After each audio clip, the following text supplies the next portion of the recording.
Hi there, and welcome to This Day in History for March 22nd. March 22nd is the 81st day of the year in the Gregorian calendar, 82nd day in leap years, with 284 days remaining to the end of the year.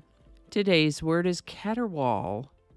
Caterwaul might be a noun or a verb. Either way, it has to do with shrill, howling, or wailing vocalizations, or a high, unpleasant noise like one made by a cat. As a verb, it means to make or the making of such a noise, and as a noun, it means the noise itself. Some example sentences might be: the stray cats outside my window kept me awake all night with their endless caterwauling.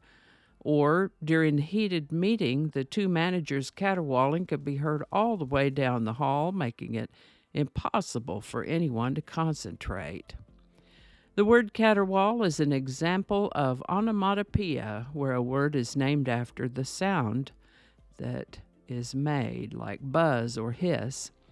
The word caterwaul first appeared in English in the 1300s as a description of the sounds made by cats on the prowl for a mate.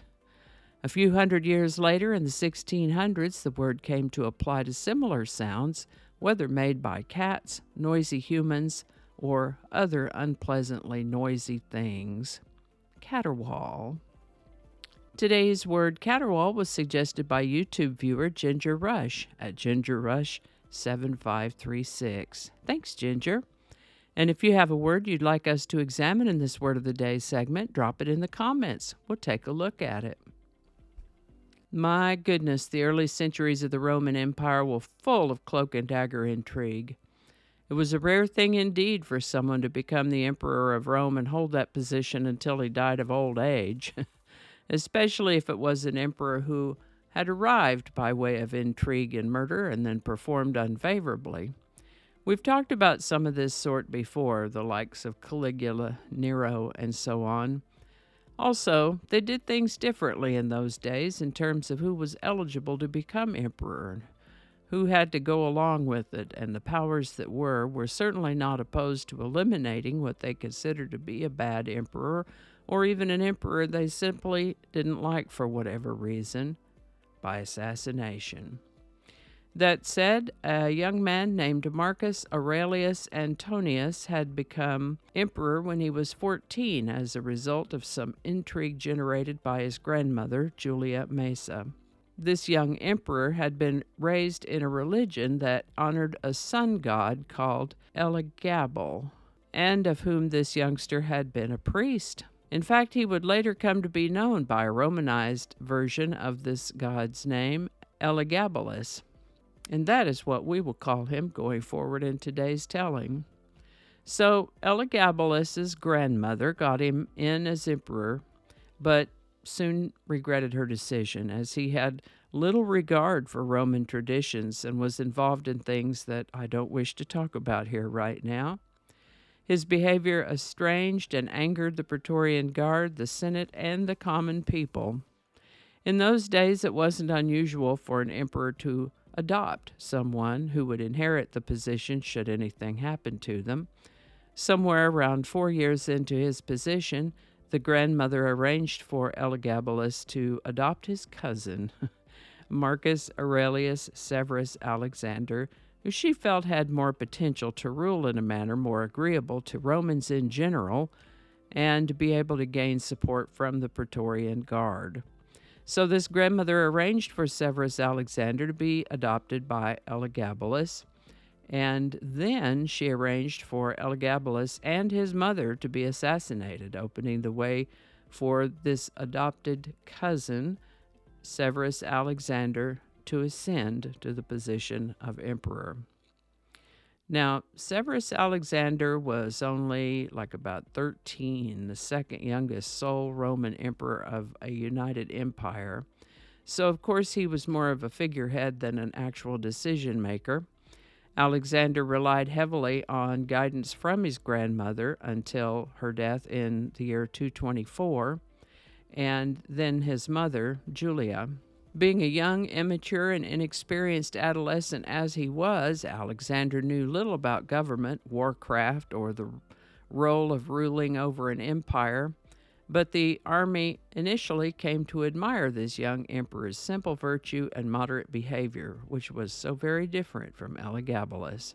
Severus Alexander's reign was the longest of any sole emperor in the previous 74 years, and I've already mentioned that he was the second youngest sole emperor of a united empire. In times of peace, the empire prospered under the rule of young Severus Alexander. But the Roman Empire began to face military challenges from the Persians and then from the Germanic tribes, and the Roman army decided they didn't like the way he tried to handle things. Some in the Roman army felt alienated, and a conspiracy arose amongst the ranks, which resulted in his assassination on March 22nd in the year 235 of the now 26-year-old Severus Alexander. He and his mother and his advisors were done in, followed by the accession of Roman army commander Maximinus Thrax, and thus began a time known as the crisis of the 3rd century. This is the birthday of Michael Jeremy Thomas Clyde, born March 22nd, 1941. Better known as Jeremy Clyde, he was one half of the folk duo known as Chad and Jeremy in the 1960s.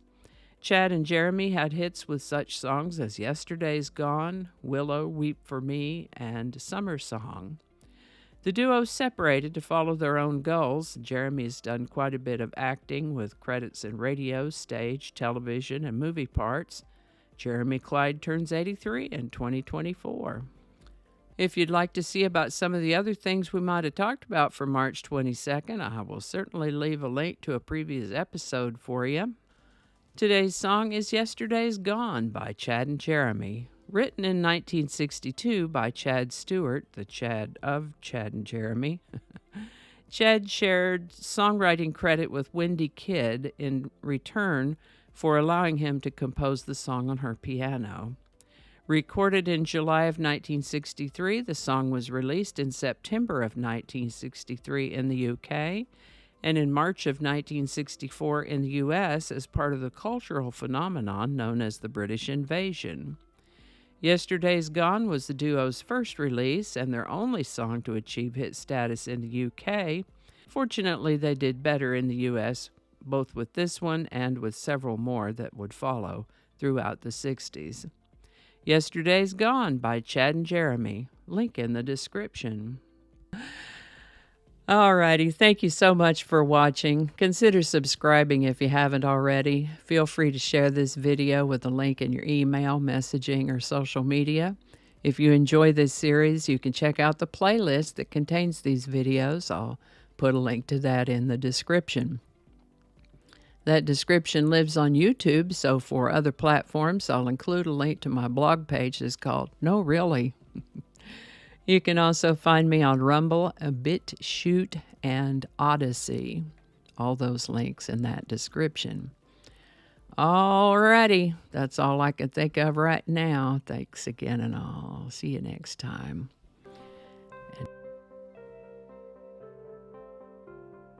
This is the birthday. I didn't get that. Could you try again? I wasn't talking to you. Me and my mouth. John, are you kidding me? Okay, hold on. We got to make that be quiet.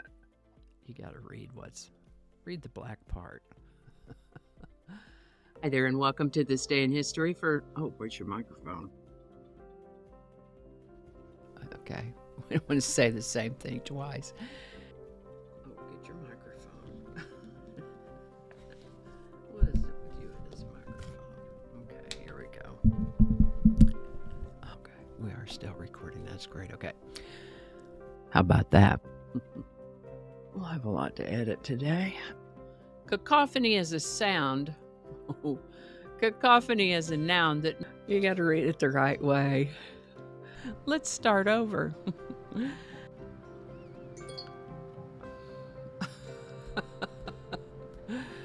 It's 8 o'clock, so all of the reminders are going to be dinging. I forgot to turn those off.